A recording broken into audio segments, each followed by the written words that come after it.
Muhammed, Hikmet, Mahmud, Mustafa, Mahmud, Hasan.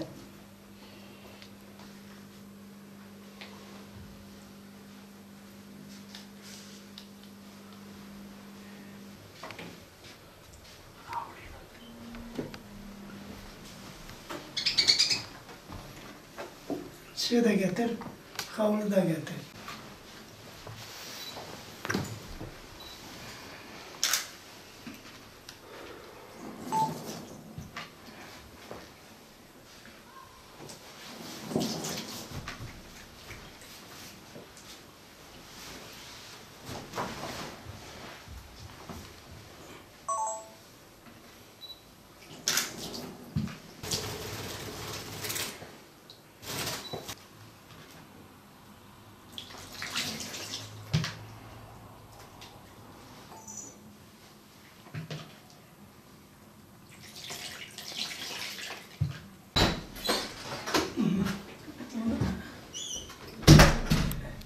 Evet.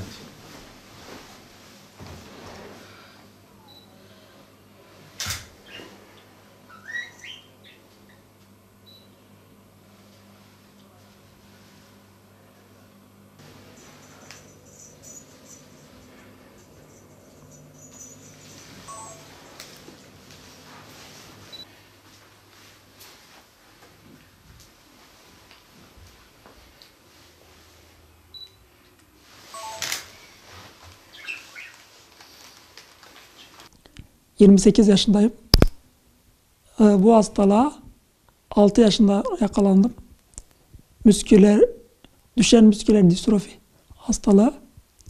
Yani Türkçesi düşen tipi kas erimesi hastasıyım. İşte ben abilerimden teşhisi öğrendim yani. Yaklaşık 3 yıl okudum. 7 yaşlarımda abim sen de bizim gibi olacaksın söyledi yani. O anda dünya başıma yıkıldı. Yani insan o yaşlarda üzülüyor. Bu yaşta olsam zaten umurumda olmaz. İşte küçük yaşlarda insan üzülüyor. Giderek kaslar eriyor. Yani okulu da bıraktım. Ona rağmen mücadeleyi bırakmadım. Yani Allah'tan umudu hiçbir zaman kesmedim. Üçüncü sınıfa kadar okudum. 3. sınıftan sonra yani çocuklar beni itiyordu, düşüyordum. Yani hastalık bayağı ilerlemişti. Çok zar zor yürüyordum. Zor kalkıyordum. İşte 3. sınıfta artık dedim ben okulu bırakacağım. Yani ileride zaten kalem tutamayacağım. O zamanki düşüncem buydu. Şimdiki aklım olsa yine okurdum. Çünkü Allah isterse şifa da verir. Her şey onun elinde. O zamanki psikolojik ben çok bozuktum yani. Ne kimseyle konuşurdum, ne bir dışarıya çıkardım. Yani yıllardır hiç dışarıya çıkmadım. Belki 10 yıl. İşte abilerim hastalanıyor. En büyük abim gözümün önünde vefat etti. O psikolojik ben daha çok dağıldım. İşte hep onların yerinde olmak istedim. Onun yerine beni al dedim. Yani çok böyle şeyler söyledim. O zaman çocukluğu aklı işte. Sonra diğer abim öldü. Hayat böyle geçti yani. 9 kardeşiz. 9 kardeştik. 5 tane abimi kaybettim. Bir tane abim doğmuş. 3 ay sonra zatürreden ölmüş. Diğer abilerim de hepsi bu hastalıktan büyük yaşlarda. Mesela 26 yaşında, 25 yaşında, 20 yaşında, bir de 27 yaşında vefat ettiler. Evet, en çok yaşayan ben. Yani hepsinin yaşını geçtim. Tam olarak bir tedavisi var, söylenemez. Ama kök hücre tedavisi, Hatta daha önemlisi şu an çıkacak olan gen nakli var. Genetik nakil. Gen nakli olduğu zaman inşallah daha iyi olacak. Bir de Avrupa'da denenen tedaviler var. İlaçlar var. Bunların Türkiye'ye gelmesini istiyoruz. İşte bu hastalık her şeyi etkiliyor. Kalbi etkiliyor, solunumu etkiliyor. Şimdi benim kalbimi de etkiledi. Yani kalp zayıfladığı için doktorlar kalp pili takacağız dediler. Öyle de oldu dedi. Takmazsan bir hafta içinde ölürsün. Ve ben de tamam dedim, takın dedim. Yani ailem için. İşte onlar da taktı. Bir de solunumu etkiliyor. Mesela yavaş yavaş nefes gidiyor. Hatta bazıları boğazına trake açıyorlar. Yani boğazı delinerek solunum cihazı takıyorlar. Bu hastalığın öyle olanlar çok. İşte bir de elim falan kalkmıyor. Yani uzandığım zaman, uyuduğum zaman sağa sola dönemiyorum.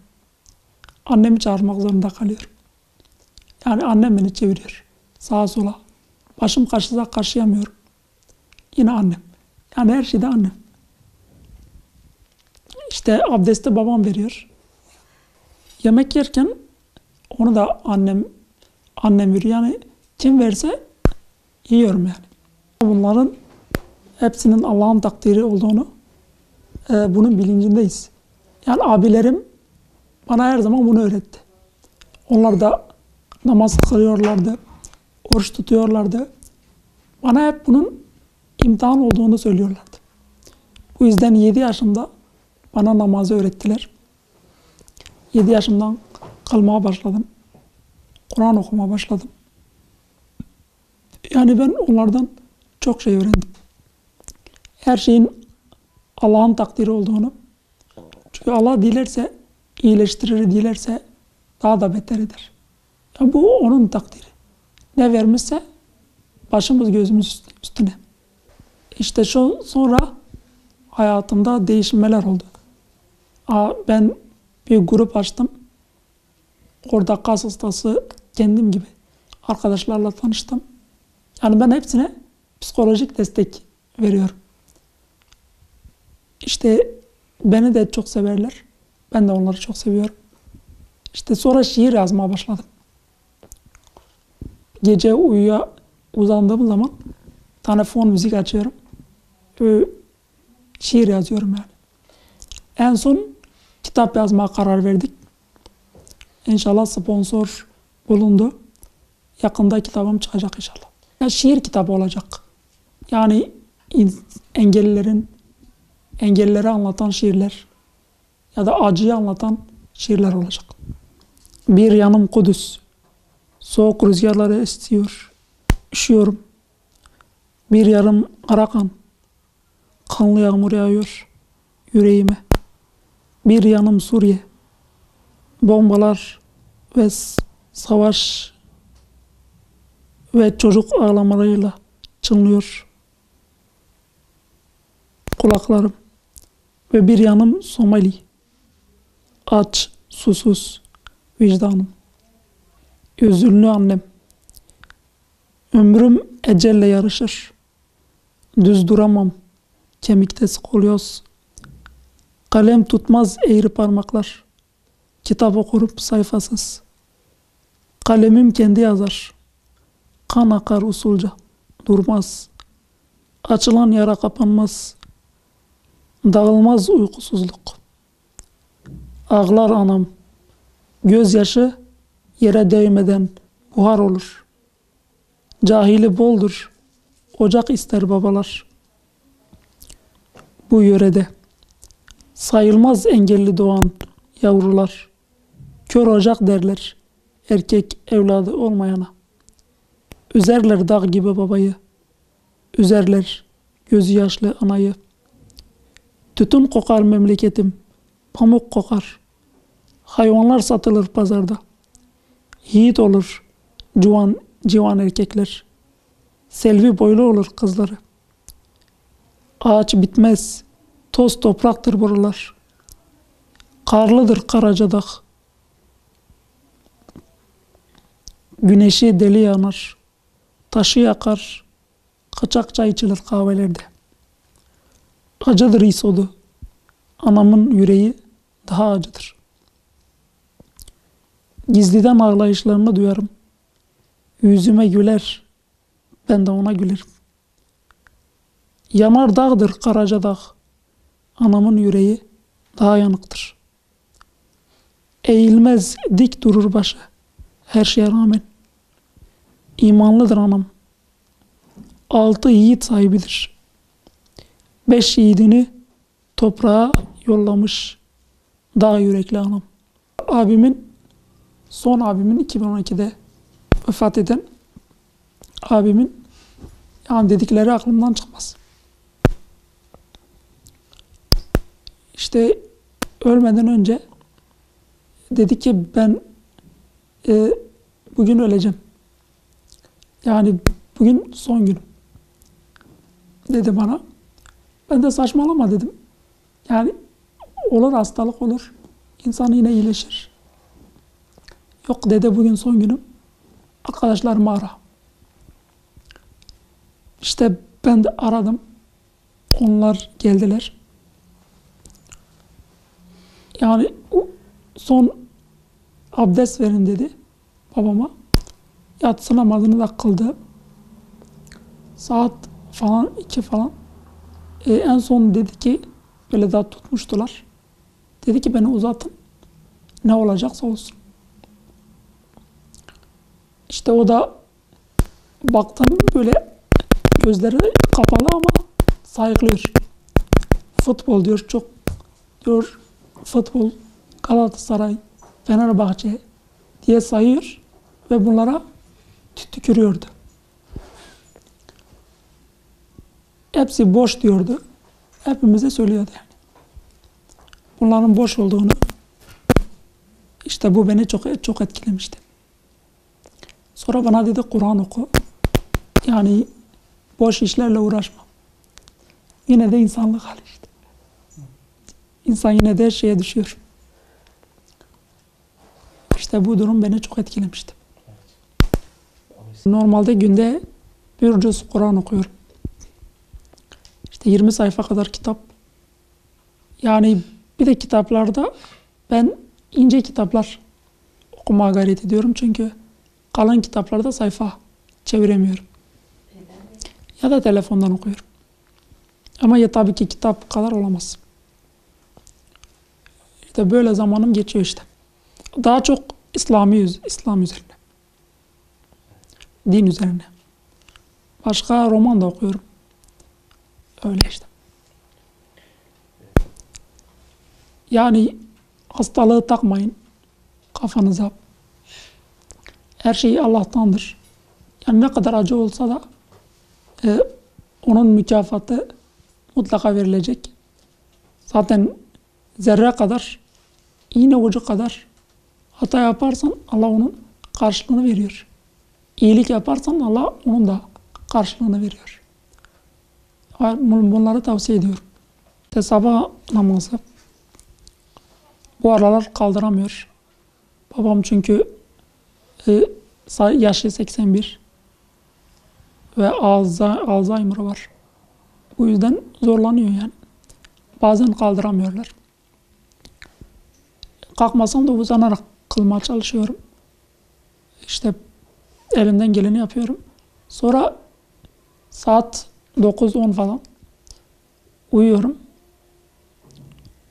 Babam beni kaldırıyor. Abdest alıyorum önce. Sonra kahvaltı annem hazırlıyor. Zaten annem tektir. Kahvaltı hazırlıyor. Annem kahvaltı veriyor bana. Sonra kaldırıyor. Ben Kur'an okuyorum. Akşama doğru öyle arkadaşlarla sohbet ediyoruz. Grupta. Sonra kitap okuyorum. Böyle geçiyor işte. En son yine babama söylüyorum. Babam da uzatıyor beni. Psikolojim bozuldu. Ama sonradan bizim bir arkadaşımız vardı. O geldi abilerime, yani İslam'ı öğretti. Çünkü abilerim eskiden namaz kılmazlardı. İşte o arkadaş sayesinde namaza başladılar. İşte beni de psikolojim küçük yaşlarda, yani insan ister istemez etkileniyor. Çünkü yaş küçük. İşte kurtulma sebebim abilerimin vefatı. Bir abim vefat etti. Yani yaş geçtikçe zaten aklım başıma geliyordu. Tam doğru yolu öyle gördüm işte. Yani kendi kendimin psikoloğu oldum. Ben hiç psikolog tedavisi görmedim. Hep kendimi telkin ettim. Hep Allah'a bağlandım. Ondan başka kimsem de yok zaten. İşte şeyim Hasan'dır. Ben böyle bir yere çıkamayayım. Hamaca işim var, tez geleyim. Çünkü Hasan var, bebek gibidir. Bir tane Hasan, 5 tane gitti. Hasan tek kalmış. Ama kolaydır. Allah sabır veriyor oğlum. Allah sabır verdi inşallah. İnşallah da verecek. Ya Allah ya Allah verdi, Allah aldı. Üzmüyorum. Üzüyorum valla, gece gündüz aklımdadır. Ne yapayım oğlum? İşte Hasan, çok şükür Hasan şükür iyiydi, ben de iyiydim. Hasan şey verir, sabır ben verir, ben vaaz verir. Şükür Allah'a. Gene iyidir oğlum. Ne yapayım, ciğerdir. Ben hiç demeyeyim de. 5 tane baktım, kaldırım yendirdim. Ya da gücüm yok, gücüm kalmadı. Hasan kalmıyor. O da bazı şey nefese verip ben ama kaçayım, habler vereyim, zamanda vereyim, kalp habı vereyim, şurup var ben vereyim. O da şey oluyor, maksat ki bir lokmayı karnına kalayım. Ben o şurup vermeyen de çıkamayı tezdi. Ya vereyim, dikkat edeyim. Allah hastahanede ilaç bitti. Bununki bitti, onunki bitti. Ben tekim, bende başka kimse yok. Emekli maaşı var işte. Hasan şeyi ben alayım. Şükür Allah, iyidir. Bende bu fıtık var, hem de sırtında fıtık var. Gene de ben oğluma bakayım. Gene de ayağımda platin var, ameliyat oldum. Sıfıra kesizde ameliyat oldum. Gene de çok şükür ben bakayım, yani kim bakacak, ben bakacağım. Ben şimdi bypass olmuş, bypass ameliyat olmuş. Bir de Alzheimer'dir. Biz memnunuz, Allah'a şükürler olsun. Biz kimseye muhtaç değiliz. Evet. Şükürler olsun. İyidir.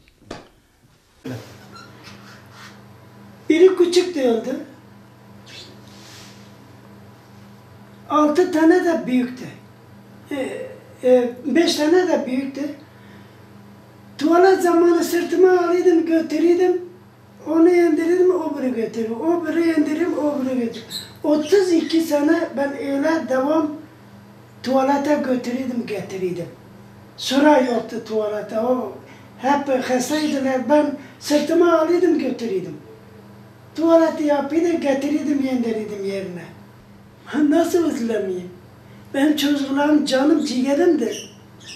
Onlar öldü. Ben böyle ihtiyar oldum, gençtim ben. Ha böyle oldum bak. Yaşım gitti, öldüm. Hasan, biz olmazsa Hasan'ın kolu bizik. Evet. Abdest ben vereyim. Namazda kılı, anası da gece bakıyor. Gece bakıyor. Ben edemiyorum, kalkım, kulağım sağırdır. Evet. O kadar ses ben gelmiyor.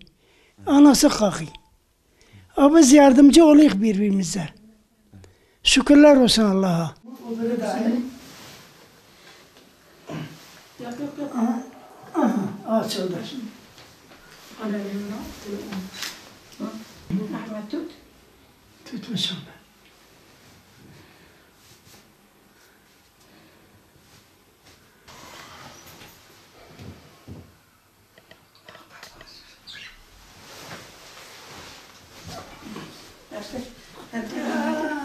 Şükürler. Sen git uyan. Sen git uyan. Neyse. Yarın sonra.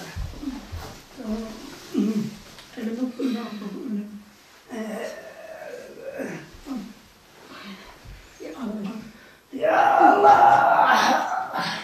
Cebine ver. Hadi kaldır.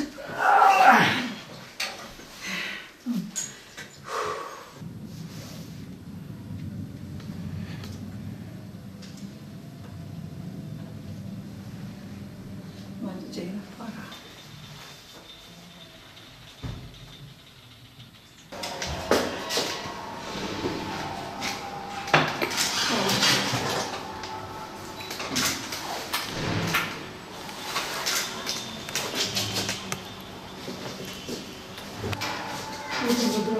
Önce bir daha alacağım.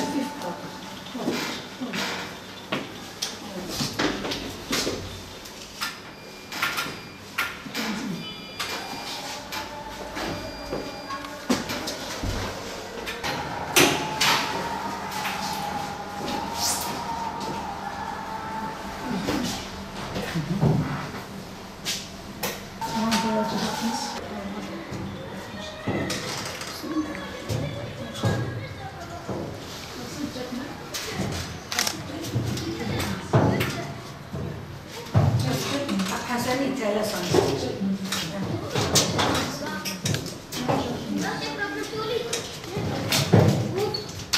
Avalıyor. Kuzey.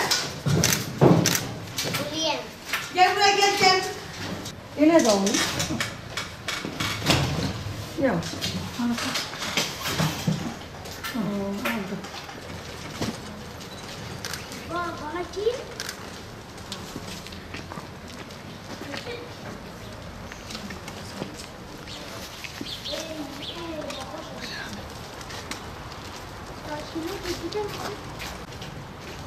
Ben de gidip sakin tamam.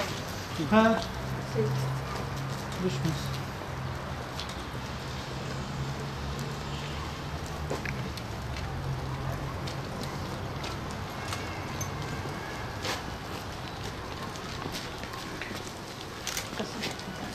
Bana da çek.